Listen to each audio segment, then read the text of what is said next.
क्या लिखा हुआ है? अगर कुछ लिखा हो तो कोई तो पढ़ सकता है उसको। अगर यहाँ पे अंग्रेजी में लिखा हो, फारसी में लिखा हो, मैं फारसी नहीं जानता हूँ, तमिल नहीं जानता हूँ, तो मैं किसी को बुला के ले आऊँगा, कोई तो पढ़ लेगा उसको।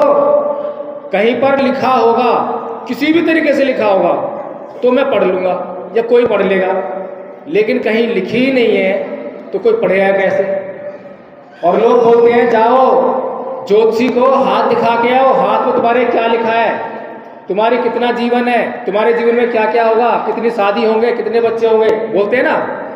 मैं कहता हूँ कि हाथों में कुछ नहीं लिखा।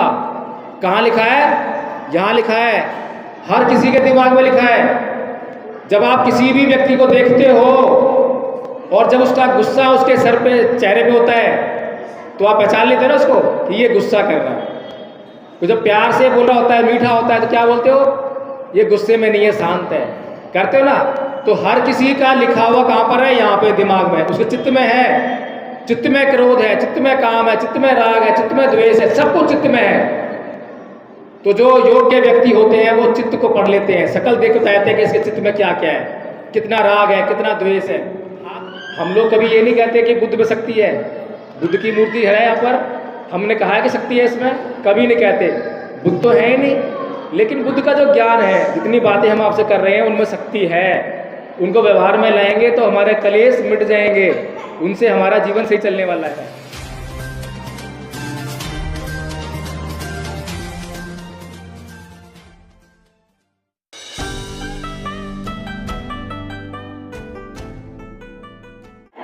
और मैं वकील साहब और अपने हस्बैंड को तहे दिल से साधुवाद करूंगी कि मुझे अंधकार से निकालकर वो मुझे प्रकाश की ओर लाए। तहे दिल से साधुवाद। बहुत बहुत साधुवाद भारती। और जो काम हम नहीं कर पा रहे थे वो भारती ने कर दिया। भारती ने आपको एक ऐसा एग्जाम्पल दे दिया जिससे आंखें खुल जानी चाहिए कि अगर इन मूर्तियों में और किसी में शक्ति होती। हम लोग कभी ये नहीं कहते कि बुद्ध में शक्ति है, बुद्ध की मूर्ति है यहाँ पर, हमने कहा है कि शक्ति है इसमें, कभी नहीं कहते। बुद्ध तो है ही नहीं, लेकिन बुद्ध का जो ज्ञान है, जितनी बातें हम आपसे कर रहे हैं, उनमें शक्ति है। उनको व्यवहार में लाएंगे तो हमारे कलेश मिट जाएंगे, उनसे हमारा जीवन सही चलने वाला है। एक बात जो भारती ने कही है कि जो लिखी है वो होगा। अब ये जो बात है ये भी हिंदू धर्म की है। अभी परिवर्तन धीरे धीरे हो रहा है, धीरे धीरे हो।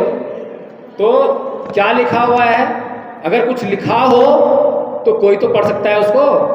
अगर यहाँ पे अंग्रेजी में लिखा हो, फारसी में लिखा हो, मैं फारसी नहीं जानता हूँ, तमिल नहीं जानता हूँ, तो मैं किसी को बुला के ले आऊँगा, कोई तो पढ़ लेगा उसको। कहीं पर लिखा होगा, किसी भी तरीके से लिखा होगा तो मैं पढ़ लूँगा या कोई पढ़ लेगा, लेकिन कहीं लिखी ही नहीं है तो कोई पढ़ेगा कैसे? और लोग बोलते हैं जाओ ज्योतिषी को हाथ दिखा के आओ, हाथ में तुम्हारे क्या लिखा है, तुम्हारी कितना जीवन है, तुम्हारे जीवन में क्या क्या होगा, कितनी शादी होंगे, कितने बच्चे होंगे, बोलते हैं ना। मैं कहता हूँ कि हाथों में कुछ नहीं लिखा। कहाँ लिखा है? यहाँ लिखा है, हर किसी के दिमाग में लिखा है। जब आप किसी भी व्यक्ति को देखते हो और जब उसका गुस्सा उसके सर पे, चेहरे पे होता है, तो आप पहचान लेते हो ना उसको कि ये गुस्सा कर रहा है।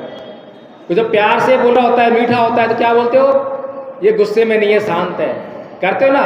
तो हर किसी का लिखा हुआ कहाँ पर है? यहाँ पे दिमाग में, उसके चित्त में है। चित्त में क्रोध है, चित्त में काम है, चित्त में राग है, चित्त में द्वेष है, सब कुछ चित्त में है। तो जो योग्य व्यक्ति होते हैं वो चित्त को पढ़ लेते हैं, शकल देख बताते हैं कि इसके चित्त में क्या क्या है, कितना राग है, कितना द्वेष है। हाथ में नहीं, दिमाग में इसके क्या है, ये क्या सोचता है, कैसे सोचता है, इसे साइकोलॉजी कहते हैं, मनोविज्ञान कहते हैं। तो